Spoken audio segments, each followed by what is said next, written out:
European ഫുട്ബോളിന്റെ കിരീടം അഴിച്ചുവെച്ച് Leo Messi അമേരിക്കയിലെ മണ്ണിലേക്ക് ചേക്കേറിയിട്ട് നാളുകൾ കുറച്ച് പിന്നിട്ടിരിക്കുന്നു. അതിനുശേഷം ക്ലബ്ബ് തലത്തിൽ പേരുകേട്ട ഒരു ടൂർണമെന്റിലും പങ്കെടുക്കാൻ മെസ്സിക്ക് സാധിച്ചില്ല. എന്നാൽ കാലം അയാൾക്ക് വീണ്ടും ഒരു അവസരം നൽകുകയാണ്.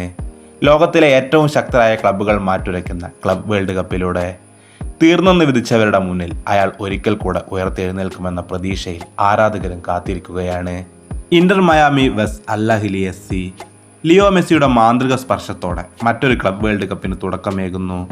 നാളെ ജൂൺ 15 പുലർച്ചെ ഇന്ത്യൻ സമയം 5:30 ഈ മത്സരം നടക്കുന്നത്. ഇന്റർ മയാമി, അൽ അഹ്ലി, FC പോർട്ടോ, പാൽമെറാസ് ഈ 4 ടീമുകളിൽ 2 ടീമുകൾക്ക് മാത്രമാണ് അടുത്ത റൗണ്ടിലേക്ക് മുന്നേറാൻ സാധിക്കുന്നത്. സ്വന്തം മണ്ണിൽ മത്സരങ്ങൾ അരങ്ങേറുമ്പോൾ മെസ്സിക്കും കൂട്ടർക്കും പിഴക്കില്ലെന്ന് തന്നെ കരുതാം. ക്ലബ് വേൾഡ് കപ്പ് മത്സരങ്ങൾ ഇന്ത്യയിൽ സംപ്രേഷണ അവകാശവുമായി ഇതുവരെ ഒരു ചാനലുകളും മുന്നോട്ട് വന്നിട്ടില്ല. ഇതിൽ എന്തെങ്കിലും മാറ്റം വരികയാണെങ്കിൽ തീർച്ചയായും അത് നമ്മുടെ യൂട്യൂബ് ചാനലിലൂടെ നിങ്ങളെ അറിയിക്കുന്നതായിരിക്കും.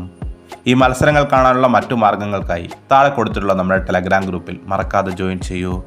കാലങ്ങളായി ക്ലബ്ബ് തലത്തിൽ തുടരുന്ന യൂറോപ്യൻ ഫുട്ബോൾ ആധിപത്യത്തിന് ഇക്കുറി എന്തെങ്കിലും മാറ്റം സംഭവിക്കുമോ? നിങ്ങളുടെ അഭിപ്രായങ്ങൾ താഴെ കമൻറ്റ് ബോക്സിൽ രേഖപ്പെടുത്തൂ. ഇതുപോലുള്ള കൂടുതൽ ഫുട്ബോൾ വാർത്തകൾക്കായി ഈ ചാനൽ മറക്കാതെ സബ്സ്ക്രൈബ് ചെയ്യൂ.